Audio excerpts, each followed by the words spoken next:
Alright, welcome everyone. We're Semblance of Sanity. I'm Caleb. I'm Jacob. And we're here for RWBY Volume 5. Yeah. Chapter 4.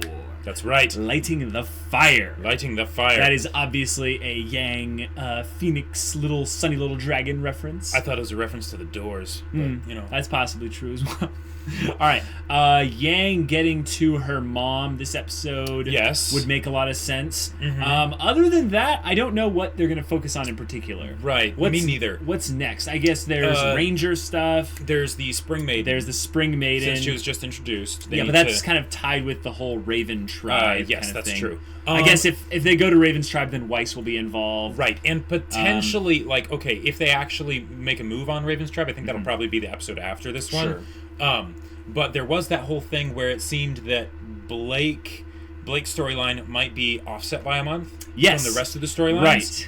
Right. Yeah, exactly. I'm not sure if they were being super intentional with that because they didn't make it really obvious, but it was there. They did make a point of it. I felt like the writers were trying to tell us, okay, Blake's stuff can be resolved and she can get back to Mistral with time to spare because there's a month difference between the timelines. They're prepping us for a quick travel. Exactly. Which is good because they're basically trying to, not just kind of sneeze and Blake teleports a long distance. That's good. The world is big. The world is big and it takes a while to travel places. But that means then that the events happening in Mistral are probably a little bit ahead of the things happening in Menagerie.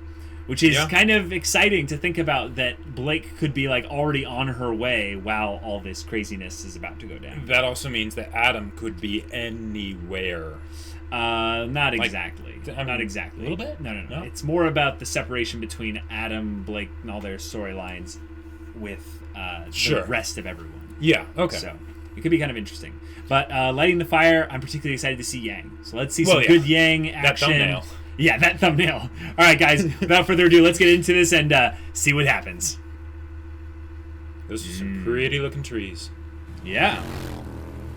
Oh, she's got him on the back of her bike? Really? Wow. Notice how he's making sure to keep his distance. Just about do it. Yeah. This guy's so slimy. It's kind of hilarious. Absolutely. You wait here. I'll go up ahead and make You could see he's kind of cartoonish. Yeah. Not at all setting you up for a trap. Yang's like, she's just, I'm not stupid. Yeah. I am not stupid at all. I like the arm. It looks good on her. Yeah. It feels like... Okay. Well, she saw this coming. Oh, yeah. I can't believe you were dumb enough to let me beat you here. Yeah, it's because it didn't matter. Yeah. I think she's playing you, buddy. Is this everyone? Oh, she's already sizing them up. Yep. Yes, little lady. This is it. Unless you count the whole rest of the camp back that way. Wow. You are clearly outnumbered, but you are clearly outmatched. Yes, that way. Good to know. Now to pay me back for this tooth. Oh, she will pay you back. Bike. You're gonna take your lumps. Wow. It's a decent line, but I think you can't back it up, buddy. Nope.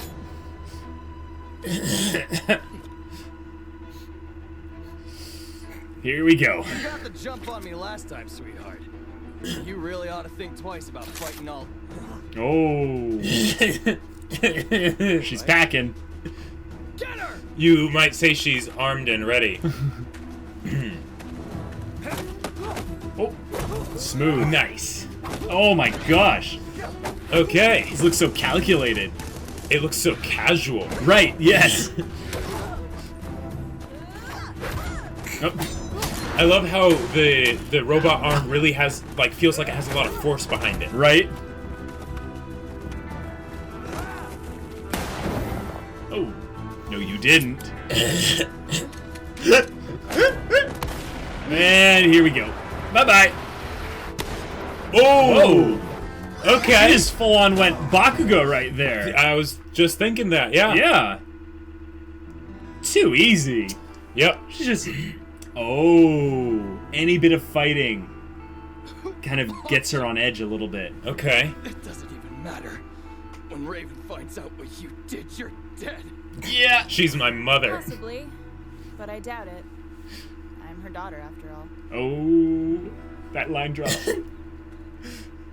I'm dead. Yes, he understands. He understands.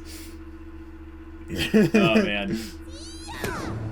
Oh, ranger training. Okay. Okay. I'm good with this. Yeah, let's do this. Okay, that was funny. Oscar's picking up on this stuff fast. Nora's just like jaw distended. I'm so sorry. Oh, that's great. Yes, I did it. Oscar. You forgot to engage your aura again. Right. Can you tell me? Because this method makes you less likely to forget. That's Mind if I give it a shot? completely decent logic. Not bad, Miss Rose. Oh. But Oscar All right. doesn't have the years of training that you do. Or I do. Yeah, exactly. Oh, here we go. Now this will be cool. Well, maybe we should take a break.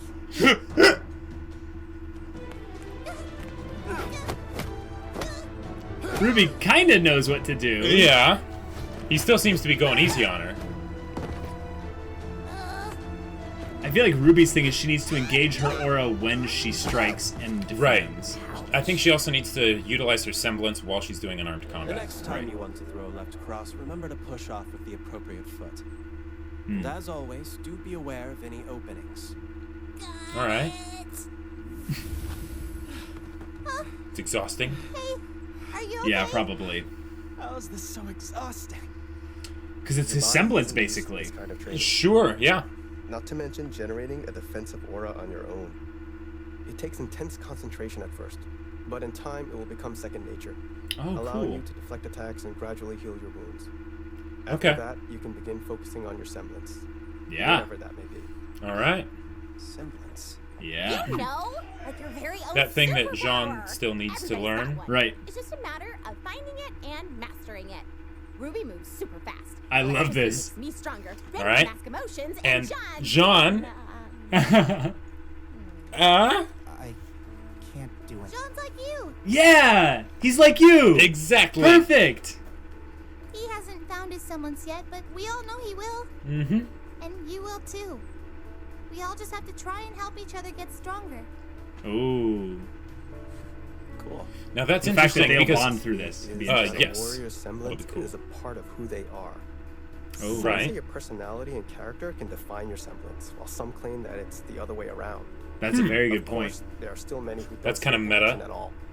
It's hard to know when you know. Do your sometimes. powers define the Lynn's character? semblance You know? was unlocked from intense stress, and mine kicked in during training one day. What about you? Oh, struck by lightning, didn't die. Crazy. That is fantastic. Train, I meditate. Don't worry, Mr. Ock. Oh. Your journey is far from over. And the same might be said for all of you. Yeah. I Unlocking your certainly hope so. semblance isn't the end.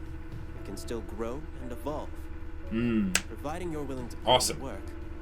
Who knows what could happen? Ah. Then let's get back to it.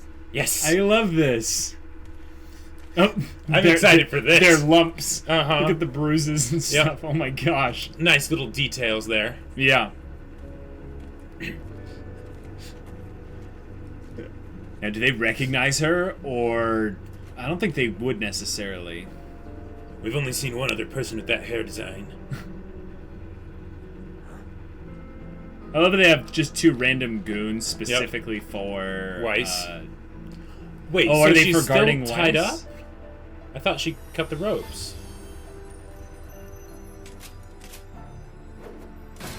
Maybe it's not the ropes that's the issue. Oh, she's been Okay. working at the cage Nice. for so long. All right. Gotcha. Cool. Yeah, I suppose it'd be a bad thing if they realized that she was suddenly untied. Right. But Weiss hasn't seen Yang, so they don't know that each Right. of them are there right now. Exactly. Oh, we've been waiting for this moment for so long. Uh-huh. Oh my gosh. Interesting. I always saw her mask as being like a helmet that she wore to battle. This conversation's important. Yeah. So, after all this time, you finally decided to visit me. Wow. Whoa. Wow. No, you didn't. You know that I searched for you. I spent years looking for you. And you found me. And You you were never patient, visited Yang. determined, and strong enough to make your dream a reality. Oh, you're trying to spin it that way, huh? Well done, Yang. But did you have to be so rough with my men? I didn't want a fight. They started it. They did. Well, you certainly finished it. That she did. Oh. But it's not done yet. Yeah. Right. I'm sure this is all very overwhelming, but I must admit that you've proven yourself. So any questions What makes you think she was trying to prove herself to you? Yeah. You can stay with us tonight. I'll even have the cooks whip up something for you. That's not why I'm here. Oh man, the voice acting. Go, Barbara. What was that? I'm not here for you. Ruby is somewhere in Mistral. She's with Crow and she's going to need my help. I just need you to take me to her. Oh. And Okay. why would I do that? Because we're family. Wow. Well played. Only coming around when they need something. Oh, you're I gonna have eat to those say, words, I'm Raven. disappointed. You are. After all, you found me, didn't you? Why not take that drive and use it to find your little sister if she really means that much to you? Oh, don't Because go there. you're going to save me time. Ruby was heading to Mistral, but there's no guarantee she's made it there. Looking for her in Anima could take ages. But Dad told me how your semblance works. Oh! You could bond to certain people. And when you do, you could create a portal that takes you straight to them. Whoa. Okay. You've got one for Dad, one for me, and you've got one for Crow. Oh. He promised me he'd watch out for Ruby before he left. Okay. And I trust him. Whoa. So I like how they made that distinction make the that portal she to my doesn't have uncle one and for sister, Ruby. and I'll Right. be on my way. I mean, it makes sense. She would have You left know, before Ruby was it born. takes real strength to march in here and demand such a favor of me. I've got to say, I'm impressed. It's very noble to want to help out your sister. Oh, here we go. But if Yeah. she's with Crow, then she's already a lost cause. What does that mean? Oh. You don't want to get mixed up in all of that, Yang. Whoa. Ozpin is not the man you think he is. Here And we Crow is go. a fool for trusting him. I would Here we know. go. Her to I unpack trusted that. him once too. I Yeah. don't care what you think. Your Oh, choice is she your has own. Merton Astor. All I'm suggesting is that instead of getting wrapped up in something too big for you, for any of us, that maybe you take a moment to wonder if you're already where you belong. Same breath. You could spout off whatever you want, but nothing is going to keep me from my sister. Come on. Yes. Come on, Yang. Oh, aren't you stubborn? I get it from my mom. Here I we love go. how Yang is like holding her own right here. Well, if that's how you feel, then it sounds like we're done here. Oh, here we go. Here Take we her go. away. Here we go. Here Yeah, we but go. she's gonna see Merton Astor, and it is not going to go well. Oh boy. Did you not hear me? I said, send me to Crow, damn it! Whoa! That voice acting. Oh my gosh. Make me. Oh, you're done. Boom!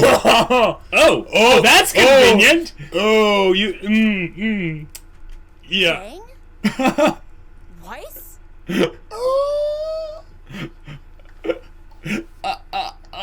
Alright, well, subtlety is out. Oh, cool. Oh, it's getting big. It's getting Uh-huh. big. Yep, here we go.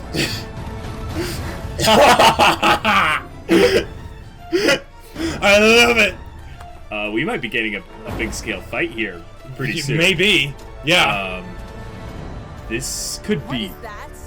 Don't worry about it. What are you doing here? right. Well, Yang hasn't seen that's it. my mom, and she could take us to Ruby. Your mom kidnapped me? You kidnapped her? She was in a cage, of course. Yeah. What did you think? Oh boy, here we go. Wow. This is... Ooh, Spring Maiden. Yeah, that's... Enough! Whoa, that voice. Wow. Thank you. If you people don't keep it together, this place will be crawling with Grimm. Oh, good Give point. the girl her weapon back. Dang.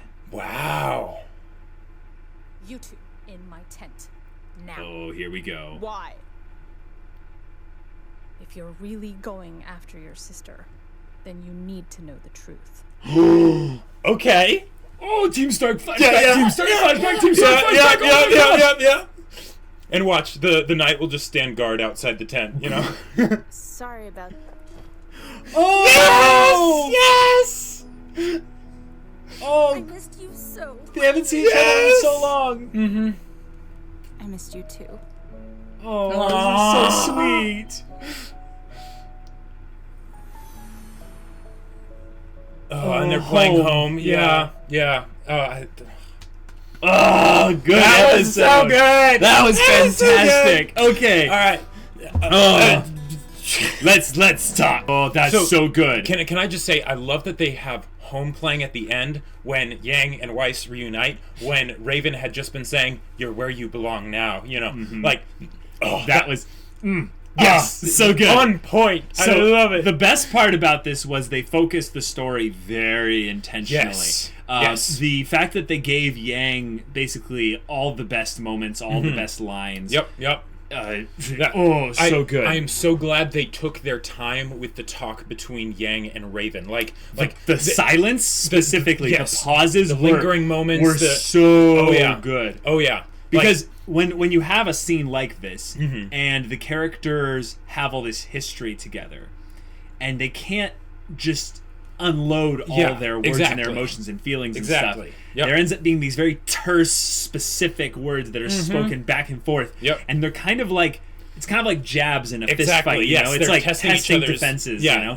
And then the silence is them basically calculating things. And it's not a fight per se, but we've been waiting for this moment for so long. This is like, there are so many parallels here between Weiss and Jacques' relationship and Yang and Raven's relationship, and I love that they made it very fundamentally different because the parties involved are very different, right? Very different. Yeah.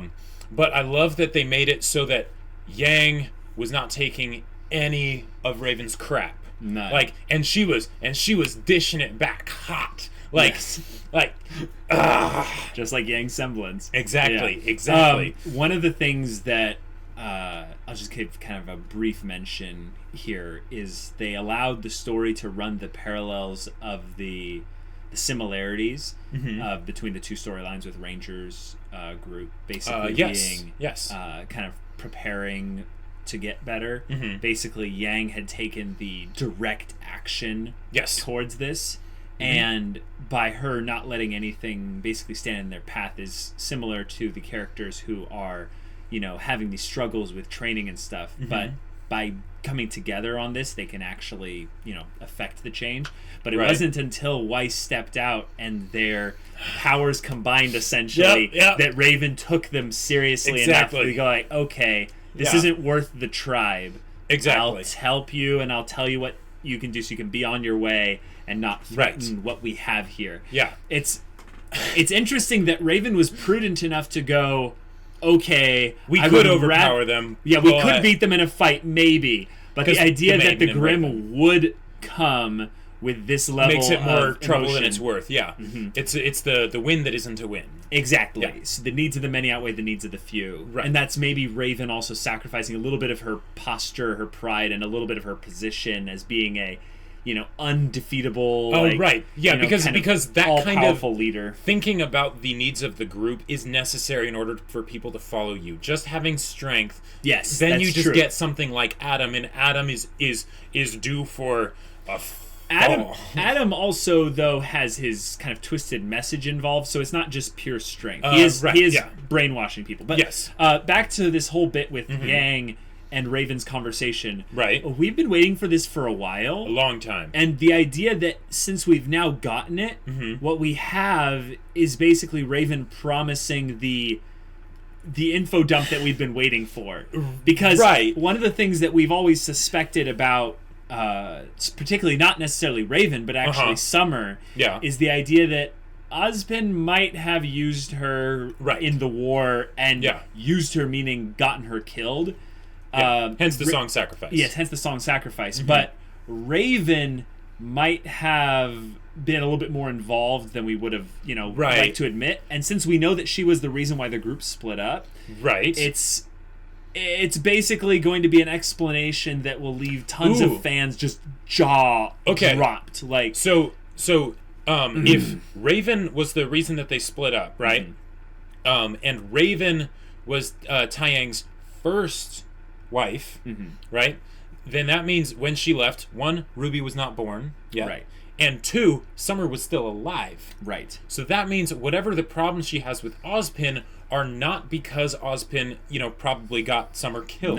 No. It's for something else, which is very interesting to me. Well, I wasn't trying to make the assumption that she was around when Summer Rose was killed. But no, the I idea that she saw maybe the manipulation that Ozpin was utilizing. Yeah, exactly. And early on, because from that point to the point where Summer died, Summer was able to marry Taeyang after he dealt with the fact that Raven left, and have RWBY. So that's a fair amount of time. And brain fart. Okay, never mind. Raven's semblance. Yes. Raven's semblance is key to people that she's bonded with. Now, one of the things that's interesting is she might not necessarily have a great bond coming back from them.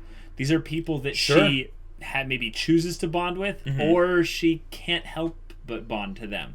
And I wonder if that actually is where she has some soft side for Crow and Yang in particular, where she can I was going to say Taeyang, maybe. Well, Taeyang, I feel like we don't know anything about how she feels about Taeyang. That's true. But we do know she feels a little bit of a soft side towards Yang and Crow. Right. And the fact that her portals are linked to those cancels out a whole ton of fan theories about the idea of her portals being this supremely overpowered thing that breaks the laws of everything. Because teleporting is OP. Well, not only that, it limits actually in a good way the type of character that she is meant to be. She's a protector. That's true. She's a guardian. That is true. Yeah. So she's the Dark Knight. Okay, no, she's not Batman. Maybe she wishes she was, but she's the Dark Guardian. And I love that because they also had just mentioned in parallel with that. Ozker talking about how semblances can stem from the personality, or some people believe the personality can stem from the semblance. Which I'm glad you brought that up, because with what they're showing here is that I think Raven's personality evolved at some point, and basically she was a much more guardian type character, which makes sense why her and Taeyang would get along so well. Yes, but when she had this experience, and maybe because of Ozpin or whatever it was, she became jaded to the idea of kind of selfless sacrifice, maybe towards this duty or goal, because she's maybe being manipulated or something like that. But the fact that we're going to get that info very soon, maybe even the very next episode. Yeah. Now, okay. I could see them pushing it back to 2 episodes from now, because they need to focus now more a little bit on Blake's story. Sure, they could absolutely do that. Here's the other thing that I was thinking, and this is what I had the brain fart about, and I could totally see Rooster Teeth doing this. Baiting us with a Stark flashback info dump, and then at that point, that's when everyone attacks Raven's camp.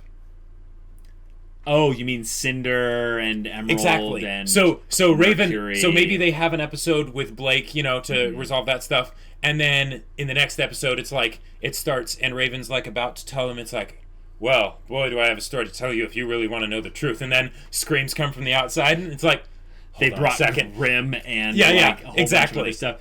That would be crazy. I feel like, though, if they do that, they've basically said, okay, now Yang and Weiss are going to be on the run with Raven's group and go towards Crow, or they will directly just portal out of there to Crow. But the thing is, I don't think that Raven would abandon the tribe. No. Now, but could she take other people with her through the portals? Yes, absolutely. Right. I think the idea is that there's no real limitations on people that can go through the portal, the range of the portal. It's just that it's limited to which people. Right. And that's a good limiter because then it's not actually where she knows where she's going. Right. She just knows that it's going to these people. To Crow and stuff. And that is especially like doubly awesome with the kind of person Raven is, since she tends to be so detached. That means that it's a great way to kind of nerf her power, but then at the same time reveal a bit about who she is. That she's a little bit of a hypocrite. That she's a little bit of a hypocrite, but also, let's say the Spring Maiden ends up getting captured or something like that. Right. That would be very tough to do, but let's say it somehow happened. Right. And Raven's like, I can't actually port to her. Well, yeah, because she doesn't actually care about her that much. Well, no. She hasn't made the bond yet. I think the idea is that that it's like an active, like very clearly defined, like I now have a bond. No, it's a build. It's a building. It's not a thing she decides. I bond with you. It's a literal, like real life relationship. The idea that she was in a relationship with Taiyang, she can't help but have a bond with him. Sure.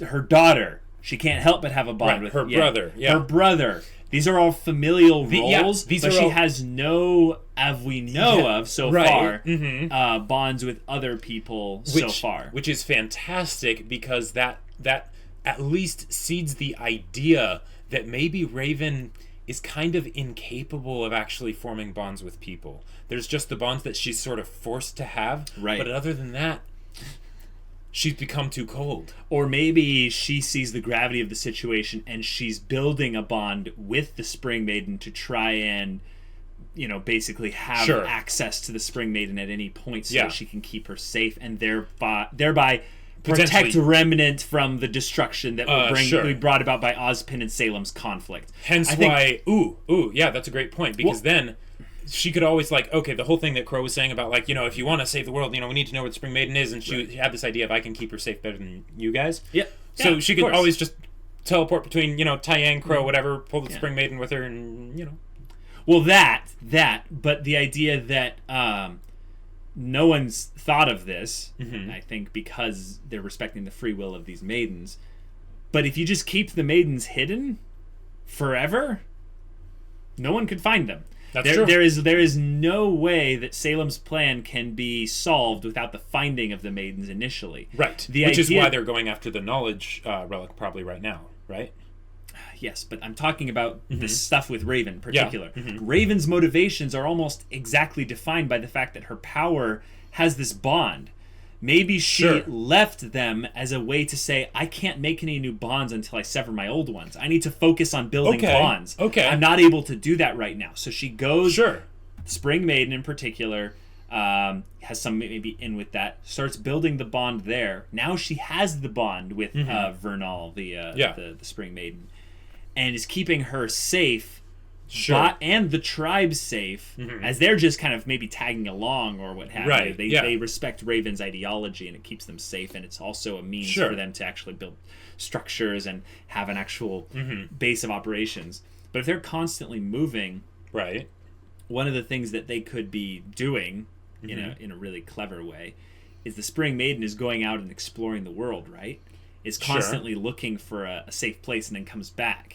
And then goes, okay, now we're going to test this bond thing. Maybe not necessarily, but more of a thing of, you go out, find the spot, I'll portal to you when it's time to move. Right. I don't know, something like that. Yeah, that's a great point. Now, and hence then she brings the tribe camp with would her. Be very effective. Exactly. Yep. That is a great point.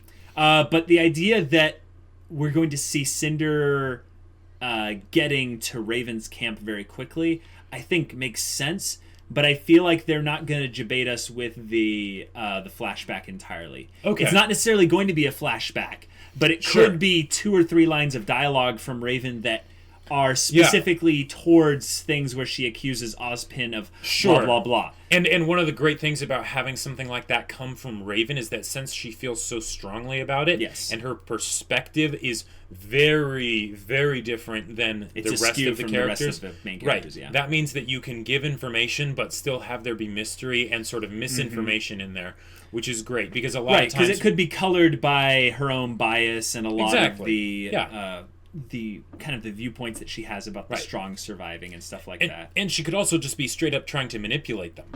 Yeah, but I feel like Jacob, Rooster Teeth has realized that the story has meandered enough, and we're going to start hitting the cool points. So maybe here's what Miles and Carrie were thinking about when they went into this season. They're like, all right, we have a set of 12 cool things we're going to do this season. Sure. Where can we put them into the story that makes sense, and what story could we craft around these 12 cool big things in the story? Right, with and something Raven, like... And Raven giving Team Stark info, it's like, okay, it would make sense for her to tell it to Yang other than anyone else. Right. And that could potentially be one of the other 12 points, is Yang finding her mom. Well, yeah, I think that's it's all a package deal. Exactly. But the idea that they would cut that off for the purpose of a fight, I feel like they could cut off part of it, but not anything entirely. Like, they will bring new info that will, of course, ask more questions. Exactly. Right. But it will answer things of, like, why did Raven leave? Like, we're actually going to get a reason for that other than, well, she split the team apart. Yang, that's a non-answer right there, my buddy. Like, we need to know exactly why. And I think getting it from Raven's perspective with maybe Yang's perspective of her splitting the team apart, we will be able to piece together a bit of our own picture of the puzzle. You know? Now, so the things that still really need to be done is we need to see more from Blake. Right. Well, yeah, but let's talk about the episode. Okay, come on. The episode had them actually going into the details of Aura and Semblance. It did. Which is kind of a refresher, I think, for people that might have forgotten. But it's also good because it narrows down certain things that are just common knowledge. It does, yeah. Just in the way that Pyrrha was able to just unlock Jean's aura. Right.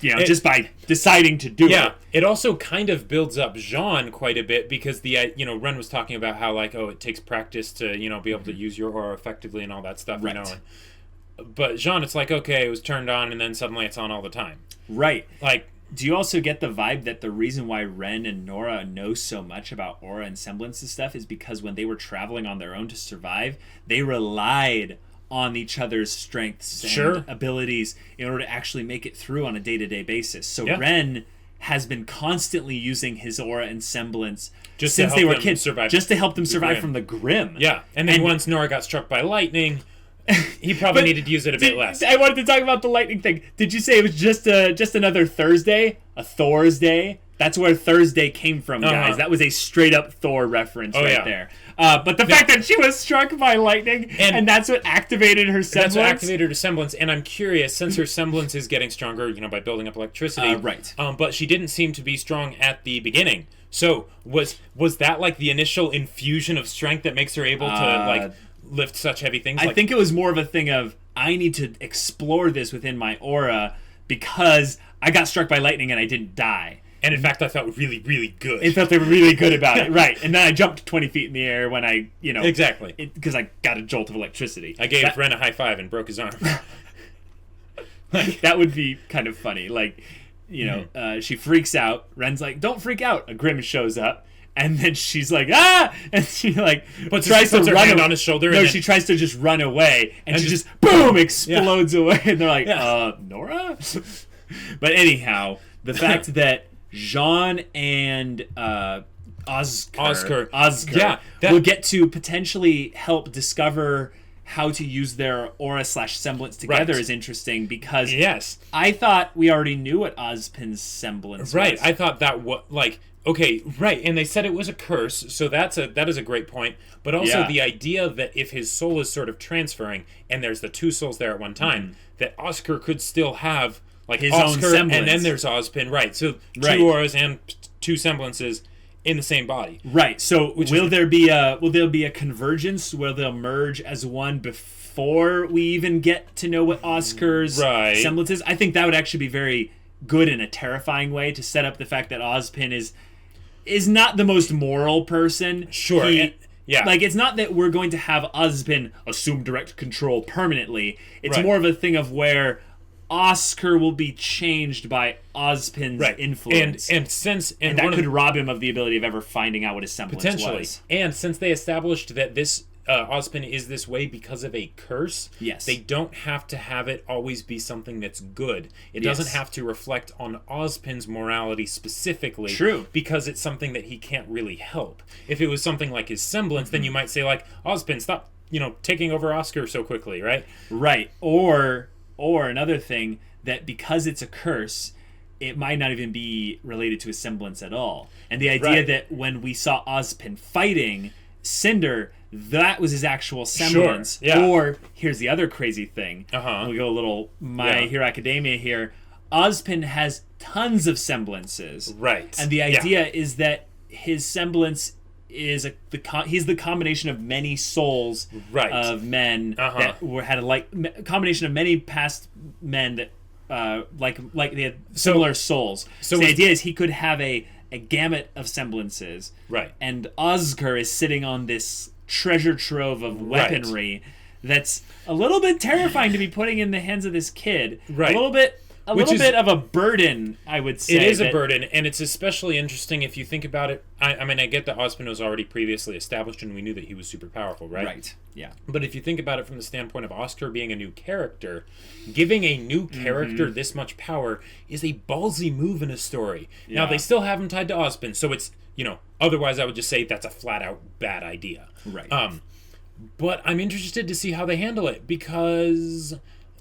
making sure that Oscar doesn't overshadow the characters that are currently there is kind of something that they need to make sure of. In the previous volume, they made it so that Crow was so that he was poisoned, so that way they could still have conflicts, they could fight the Knucklebee and stuff like that, and it worked very well.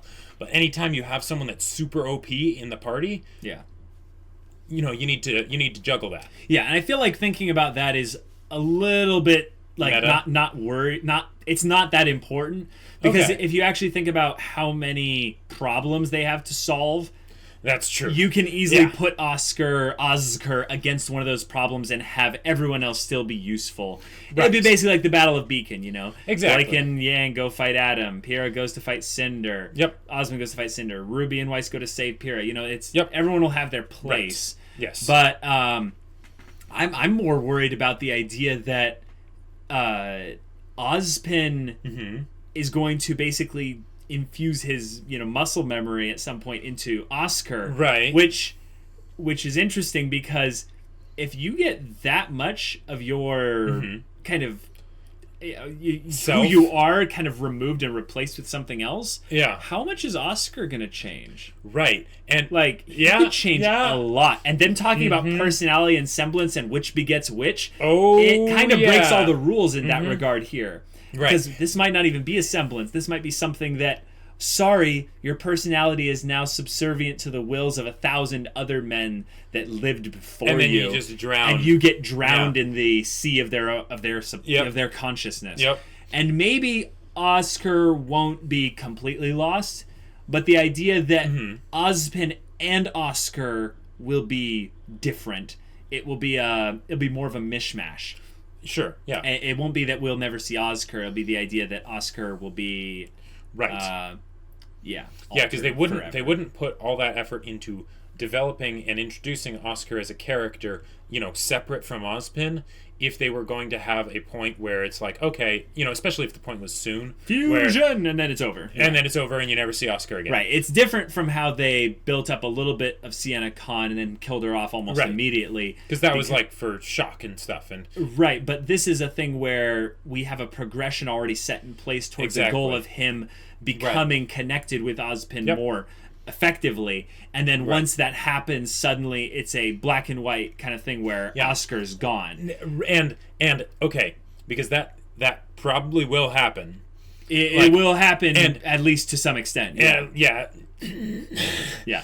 And when that happens, I am really interested to see how the rest of the characters respond to that, because that's not exactly the kind of thing that you can just do and have there not be consequences. In a different story, not that I think this is going to happen in RWBY, but in a different story, that's villain setup. It is villain setup, but I think that's what it is it's a little bit of doubt to throw Ozpin's way, and geez, there's plenty of reasons to doubt Ozpin. But the idea that that's another way that Salem could end up getting some divide into their group before the actual battle. Yes. It seems like a thing where they might have someone like Jean get a little bit pissed because it's one other person that just... Ozpin kind of did instigate Pyrrha's death. Right. They didn't dump that burden on her because they knew she would take the job, probably. Being the Fall Maiden. So back to the episode. Like that's some good stuff. But back to this episode, what were like the 3 moments that like just sold it for you? Well, the first one that comes to mind, I don't know if this is the biggest one, but the first one that comes to mind, and I'm a sucker for armor, what can I say? But when Weiss is like, well, I guess doing this covertly is out of the question. The time for subtlety is over. Yeah, the time for subtlety is over, and then just and then I just destroys the cage and just rises up, and all the other people are just like, what is that, and how do we fight it? I don't think we can. Like, I get the vibe actually that whatever the Grimm are made out of, that the night has some ethereal quality to it that the Grimm are made out of. Because you remember when the night disappeared when the Queen Lancer died? Yeah. This is just kind of a wacky, crazy theory. But the idea that the Grimm maybe came from the soul of the Dark Brother. Okay. You know, just as much as these semblance, the summoning came from their, aura, their soul. Right. It's maybe a point at the Grimm's origin being of the energy of a soul of something at greater. least of sort of the spectral nature where soul energy, yes, whatever. Exactly. I am all for with that. I thought you were going to try and bring no, like... don't worry. I know we're not going full Gurren Lagann yet. But the thing for me that was huge was the idea that Yang's character, when she came and saw her mom, her mom was trying to spin this in a political way. Yes. And Yang basically was like, I have what I want. You can do this one thing, right, Mom? Like you owe me at least this much. And the idea that Raven was trying to kind of keep even spinning that, was like, oh, even if you care about her so much. Exactly. I was like, is this going to end in a fight? Because I thought it might. The idea that Raven would insinuate that the family connection bond or what have you is that weak is kind of hypocritical, I think, because Raven respects Yang's strength, right? Right. But she doesn't understand where that strength comes from. Sure. So yeah. maybe Yeah, Raven needs to do a little bit of soul searching, because I feel like she doesn't realize that the fact that she respects her own strength is because she has these goals or this vision of the way things are supposed to be. But I think she got that initially from the bonds that she felt maybe a little bit betrayed by. I don't know. I'm inferring a bit too much for Raven in particular, but in that specific situation, I would say the best that we can infer, like, for Raven, like, the best light we can put her in, is that she was trying to draw out, like, see if Yang had that strength in her. Right. So she was specifically prodding her to see how she would respond, see if she could handle herself. And that, I would say, is the best way you can interpret it. Yeah. Like, and I don't, so too. I don't necessarily think that's what it was. But it could have been for at least some of it. But it could have been. And I love the fact that they have that possibility in there, because it's in contrast with the idea that all this stuff that she was doing in this episode is just making her seem like an asshole. Like, so, and it's great because it makes Yang be even awesomer when she's able to handle it, right? Right. But the fact that it's sort of like, it's not completely clear cut one way or the other. It's not like Whitley or something like that, right? Right. So that excites me, because it does. It's that whole, Raven's Tribe is very much the third party. So yeah, but we get the vibe now that they're actually not that much of even a party. No, it's just some people following Raven. Yeah, because whatever keeps Vernal there, Vernal, I think is a better way to pronounce her name. Okay. It's not necessarily just strength. Because I get the vibe that Raven needing to posture that much in front of her group betrays a little bit of how barely she holds on to the group on a day-to-day basis, because she has to prove to them that she is worthy of being followed. Yeah. And when Yang shows up, having destroyed the posse, coming in and demanding things of their leader, it is interesting because I think when she asked for privacy, they could talk about the truth. It's not that the other people would, be like, oh no, the truth, now we're being told it. It's the idea that she needs to stop playing the leader. Exactly, yes. And well she said. needs to switch roles for a second. Right. And maybe that's a little bit of a hint towards what happened. Was sure. The idea that she needed to switch roles because people had maybe put her into a role that she wasn't ready to be maybe in. People were depending on her way too much. I could totally see that being a thing too. Yeah. Yeah. And okay, so the way that this is all being set up with how Raven is sort of like behaving, right? Does it seem desperate? No, it doesn't seem desperate. It doesn't seem desperate. It feels posturing. It feels sure. That's all I'm saying. It's just a little bit of arrogance, I would say. But like I thought you were showing it like because of this. You were setting up saying like, is Raven gonna die soon? Well, not soon. No, but here's the thing. Here's the thing. What was the ruling that we said for any of the Team Stark people to die? Before they die, we have to have Team Stark flashbacks. Even if it's as they lay there dying. Yes. But the idea is we are getting Team Stark flashbacks. Right. Potentially just Team Stark exposition. But probably a flashback. But it could be enough, not necessarily be a flashback, but to be considered a flashback. Basically, she takes us like it was, 10 years ago when it happened. Right, and maybe they don't actually like animate it. Maybe they just do like the art kind of stuff, like when they're telling stories. Yeah, wait a minute. Actually, hold on. Vernal came and left, basically left Mistral Haven 10 years ago. Uh-huh. Wasn't that around the time when Raven... No, because Ruby's what, 15 right now? 16. 16, yeah, probably 16 by now. And she left before Ruby was born, so it would have been at least 17 years ago. No, but I think she said Ruby was too young to remember it, Or she's talking about that was when she went to go try and find Raven. Nah, I think because she had the clue. Anyways, unless Taiyang was, possibly. We'll see. Yeah. I think this episode has so frazzled us with emotions and stuff. We're jumbling a little bit of our speculation, but overall, this is the episode I think where they've basically said, okay, like we are trying to make the best volume of RWBY right now, right? Which is a big deal. Yes, because with what they did here, they teased that kind of open ground spectacle battle. Yep. And they're like, nope, not yet, not yet. We've got some truth bombs to drop. But the idea that Jacob, I think you're on the nose, like pretty close to on the nose with something. You're on the trail of something that Cinder, Emerald, Mercury, and maybe more are on their way. And we could be getting a big kind of open spectacle battle soon. Yep. Because, to be fair, even though Yang had a great hand-to-hand sparring session essentially with those goons, we're due for that big fight coming in very soon.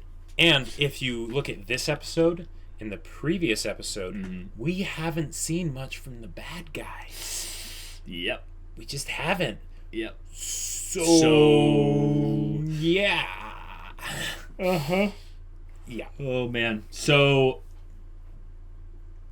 I don't really know if this is going to be a thing where they just run if Cinder and Emerald and Mercury I don't know. It depends on who they bring with them, because if it's just Cinder, Emerald, and Mercury, I don't feel like that's enough. I don't feel like Watts is necessarily going to show up, but I remember them saying take him with you or something like that. Sure. So maybe he will be there. I don't know. If they feel like a ton of Grim, then I could potentially see it happening. I feel like just fighting though would bring the Grim, and maybe that's what actually brings them. Sure. It'll be interesting to see what happens. I could see Tyrion being sent with them potentially, because it's part of Tyrion's thing to hunt down the maidens, and maybe it's like his last straw. Like, maybe if you fail me here, right? Maybe Tyrion is still needing his tail back and stuff, and that's more of what they're going to focus on. Will Salem actually let him get his tail back? I don't know. I think so. I think she knows the value of others. Yes. And everyone is a pawn to her, essentially. So. But at the same time, she seemed pretty upset with Tyrion, and bring Tyrion we'll to see. me. I really loved that stuff with the little training bit. They could have had it be just a sparring session with a little bit of aura, kind of semblance exposition, but they made it really about people and about how these characters have grown their own bonds together, right? And they will grow their bonds. Yes. So maybe this episode's theme was bonds, and the idea that bonds bring people back together and bring them closer together. Right. Like the idea that Yang has a bond with Raven, and it brought her here. But the idea is that bond could snap at any moment. It could. And it could. It's kind of a lot of ways it's in Raven's court to, strengthen that bond or let it die. But the fact that Oscar is forming these bonds with their group is going to strengthen their group as a whole. And I'm so happy that they worked the sort of exposition side of things one into the themes of the episode, but then it was also great for world building, and it gave us insight onto the characters. Like the fact that they were able to do all those things while having there be some action to it too really makes the whole experience so much more enjoyable. It also happened in a very short amount of time. I want to say that they didn't mess around and kind of slow it down. Even with Ren, I felt like Ren could have been the character that you felt like he was maybe talking a little bit too fast intentionally so that he could get all this stuff out. But I feel like this is Ren's moment where he gets to basically say, like, yeah, all the hardship that I've gone through is allowing me to actually be a decent kind of teacher's aide, where he can he can give extra insight into things because he has that clarity of mind. Exactly. Yeah. Good stuff. Fantastic RWBY episode. Amazing. Oh my gosh! They're really killing it with these episodes. Also, Barbara Dunkelman. Holy crap! Shout out to Barbara Dunkelman. That part where she's like, "I don't think you heard me. Send me to Crow, damn it!" I could feel the build prior to that. Like, did you not hear me? Oh yeah. The whole way that scene and the dialogue and the voice acting was all done. It was Class A act, super good. And it's really interesting to see because we've seen the defeated Yang.